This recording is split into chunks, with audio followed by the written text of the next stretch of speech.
we begin tonight with the new phrase that Donald Trump had to learn today, the hard way: inverted yield curve.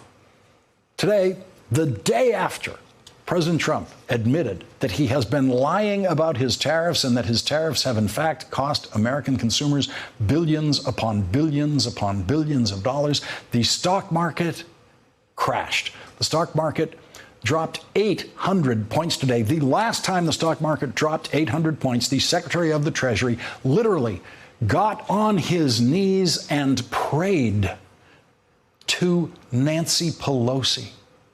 This really happened.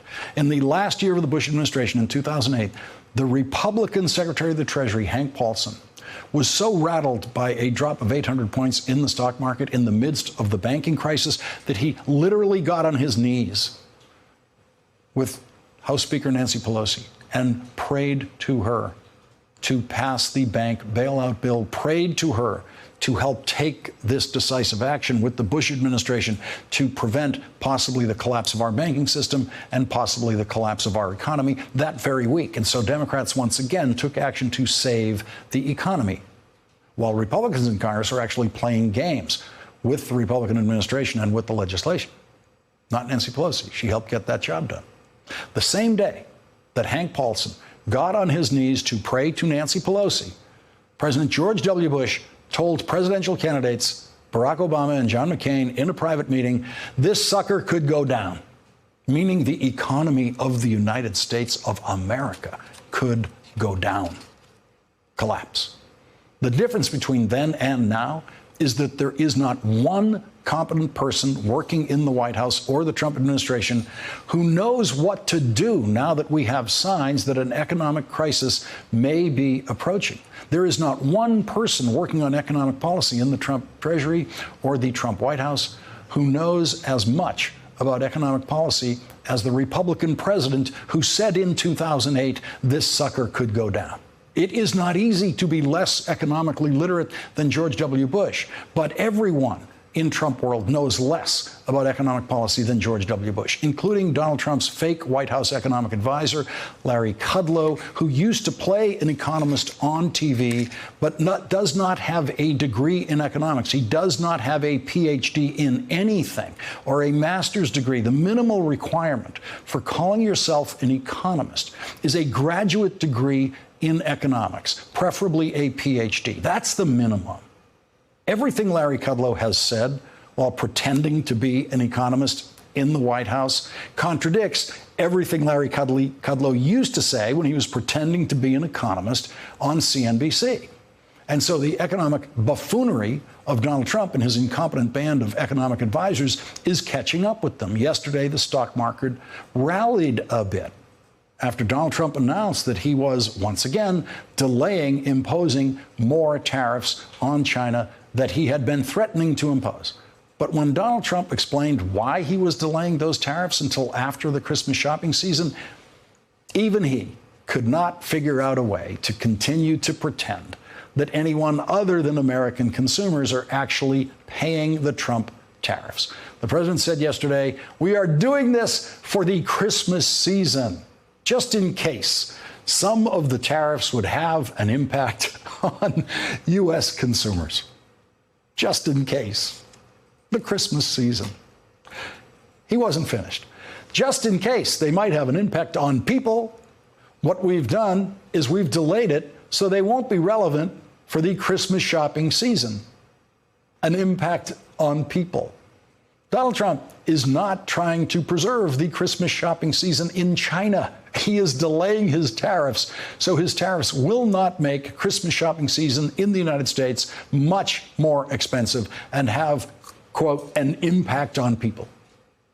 We're never going to see those tariffs, because if Donald Trump is afraid of his tariffs having an impact on people during the Christmas season, he is going to be very afraid of his tariffs having an impact on people during election season, which comes right after Christmas season.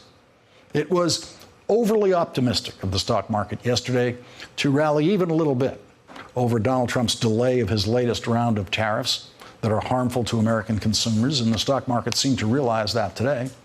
Today, the stock market got a rude awakening about just how unsound the Neanderthal economic policies of the Trump White House are for America and the world.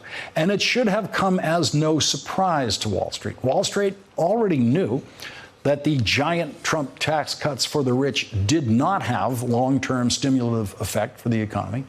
Wall Street already knew that the giant Trump tax cuts for the rich had already destabilized federal government financing, creating the largest deficit in history, and it's getting larger. This year's Trump deficit is going to be at least $1 trillion. That means the national debt is going to go up by over $1 trillion this year. That means interest on the national debt, which is paid out of the federal treasury, is going to skyrocket. Wall Street already knew that Trump economic policies were unsustainable. But Wall Street has a long and flawless history of being blinded by greed and always wakes up late in the middle of a crisis. And so today, it took a new set of numbers to terrify Wall Street and push the stock market off a cliff. And those new numbers created something that we have seen before every recession of the last 60 years. Every single time we've had a recession, before that recession, we saw an inverted yield curve. If you're hearing that phrase for the first time today, so is Donald Trump. In the bond market, long-term U.S. bonds always pay higher interest rates than short-term U.S. bonds. But in the rare circumstance where the long-term bonds offer a lower interest rate than short-term bonds, that means the long-term bonds will yield less of a return than the short-term bonds.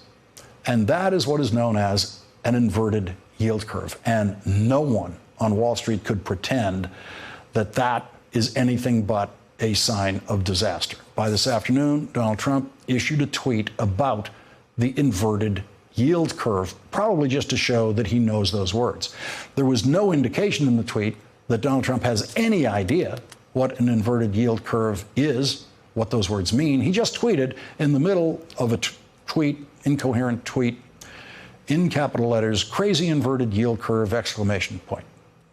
Just wanted Wall Street to know that he knew that there was an inverted yield curve, or someone had told him that. But Wall Street knows just how ignorant Donald Trump is. Wall Street has always known that. They know that better than most of America. And Wall Street knows that there is not a single responsible adult in the Trump administration who, when the situation calls for it, can get on his knees and pray to Nancy Pelosi.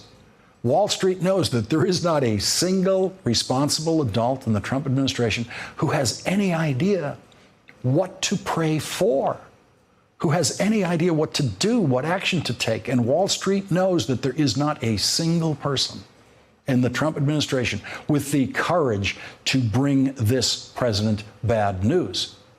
And so no one will ever walk into the Trump Oval Office and say what George W. Bush could see in a moment of crisis in the American economy. This sucker could go down. Thanks for checking out our YouTube channel. Subscribe by clicking on the button below for more from The Last Word and the rest of MSNBC.